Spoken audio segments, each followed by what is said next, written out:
आप जो केयर है वो करनी छोड़ देते हैं। आपको लगता है कि आपकी जो तुलसी है वो पूरी तरह से सूख चुकी है, लेकिन ऐसा नहीं होता। आपको मैं दिखा देता हूँ, आप भी इसी तरह से चेक कर सकते हैं। तो ये देखिए, आपको दिखा देता हूँ कि नीचे से देखिए तुलसी जो है वो बिल्कुल हरी है। ये देखिए, आपको नज़र आ रही होगी यहाँ से, आप देख सकते हैं कि तुलसी पूरी तरह से ग्रीन है। ये देखिए, ये सूखी हुई नहीं है। तो जो दोबारा से अभी जो है वो न्यू पत्तियां निकालना स्टार्ट कर देगी, फुटारा जो है वो देना स्टार्ट कर देगी। ऊपर से आपको ऐसा लगता है कि ये बिल्कुल सूख चुकी है, जिसके कारण आप क्या है कि इसकी जो केयर है वो करनी छोड़ देते हैं और आपकी जो तुलसी है वो बिल्कुल ख़त्म हो जाती है। आप पानी नहीं देते, आपको जो खाद है, ऑर्गेनिक खाद आपने तुलसी में देनी है, वो आप नहीं देते। तो अच्छी ग्रोथ के लिए आपने कौन सी ऑर्गेनिक खाद देनी है वो वीडियो में आगे मैं आपको बताऊँगा। तो उससे पहले आप वीडियो को लाइक कर दें और चैनल को सब्सक्राइब जरूर कर लें। तो चलिए दोस्तों, जो 2 से 3 आपने काम करने हैं तुलसी को बचाने के लिए और तुलसी को हरा भरा बनाने के लिए, वो कौन कौन से काम हैं वो मैं आपको बता देता हूँ।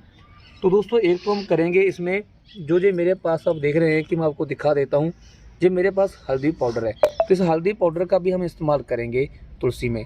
ये काफ़ी ज़्यादा काम करेगा, जिससे आपका पौधा जल्दी चलेगा। हल्दी पाउडर आपके पौधे को फंगस से भी बचाएगा और दोस्तों 2-3 काम और भी करेगा। तो चलिए, हल्दी पाउडर का क्या काम है वो वीडियो में आगे बताऊंगा। तो उससे पहले जो 2-3 आपने काम करने हैं तुलसी को घना करने के लिए, हरा भरा करने के लिए, वो मैं आपको बता देता हूँ। पहले काम की मैं बात कर लेता हूँ।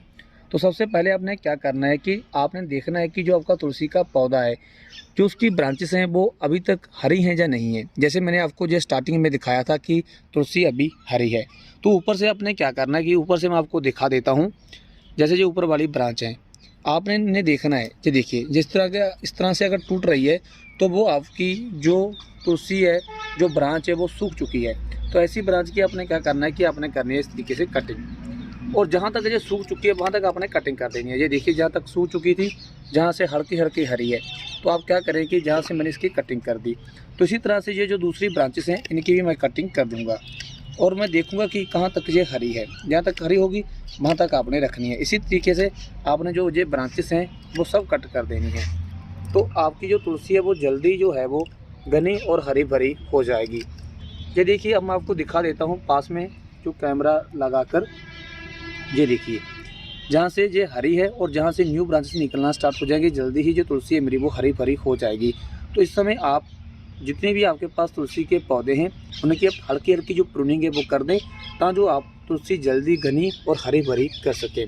तो और दूसरा काम क्या करना है कि जो आपके गमले की सॉइल होती है, जैसे ये देखिए, जो ये पत्तियाँ होती हैं, ये पत्तियाँ सारी की सारी आपने जो हैं वो हटा देनी है। कोई भी पत्ती आपने इसी तरह से गमले में नहीं रखनी, इससे फंगस लग सकती है। और दूसरा, जो पानी है वो आपने कम देना है। ये देखिए, इसमें जो पानी है वो अभी भी थोड़ा ज़्यादा है, आप पानी उतना ही दें कि सॉइल में जो नमी है बस नमी बनी रहे। अगर आप ओवर वाटरिंग करेंगे तो आपका पौधा ख़राब हो सकता है। और सर्दी में ज़्यादातर क्या प्रॉब्लम आती है कि जो आपके पौधे में फंगस लग जाती है, रूट्स में फंगस लग जाती है, जो रूट्स हैं वो बिल्कुल ख़त्म हो जाती है, जिसके कारण क्या होता है कि आपका पौधा अच्छे से चलता ही नहीं है, आपका पौधा सूख जाता है। और एक तो आपने क्या करना है कि फंगस से अपने पौधे को बचाने के लिए, जैसे मेरे पास हल्दी है तो हल्दी पाउडर आप इसी तरह से 20 दिन के बाद एक बार, 20 दिन के बाद एक बार आप हल्दी पाउडर आधा चम्मच अपने गमले में डालते रहें। इससे क्या होगा कि जो फंगस होगी वो पूरी तरह से ख़त्म हो जाएगी।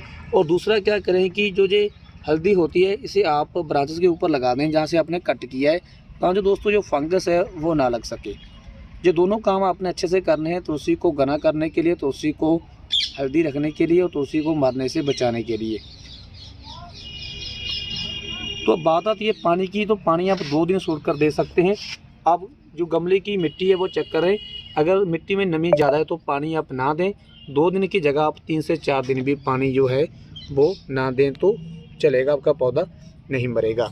तो खाद की मैं बात कर लेता हूं। तो खाद आप जो वर्मी कंपोस्ट है मंथ में एक बार 20 ग्राम दे सकते हैं, एक 12 इंच के गमले में। अगर गमले का साइज छोटा है तो आप थोड़ी सी जो वर्मी कंपोस्ट है वो कम दे दें। अगर गोबर की खाद है तो आप गोबर की खाद भी दे सकते हैं। तो दोस्तों, यही 4 से 5 आपने काम करने हैं, आपका तुलसी का पौधा बहुत अच्छे से ग्रोथ करेगा। तो दोस्तों, यही बताना चाहता हूँ कि जो आप सबसे बड़ी गलती करते हैं वो यही करते हैं कि जो सर्दी के कारण आपकी तुलसी सूख जाती है, पत्तियां जड़ जाती हैं, पत्तियां बिल्कुल ब्लैक होकर इस तरीके से जो नीचे गिर जाती हैं, तो आपको लगता है कि आपकी तुलसी बिल्कुल सूख चुकी है, तो आप केयर करना छोड़ देते हैं। तो दोस्तों आपने ऐसा नहीं करना। आपने क्या करना है कि आपने जिस तरीके से मैंने आपको स्टार्टिंग में बताया था, आप इस तरीके से चेक करें। ये देखिए मेरी तुलसी पूरी तरह से ग्रीन है, ये बिल्कुल भी नहीं सूखी। तो यहीं से जो मेरी तुलसी है वो चलना स्टार्ट हो जाएगी। बस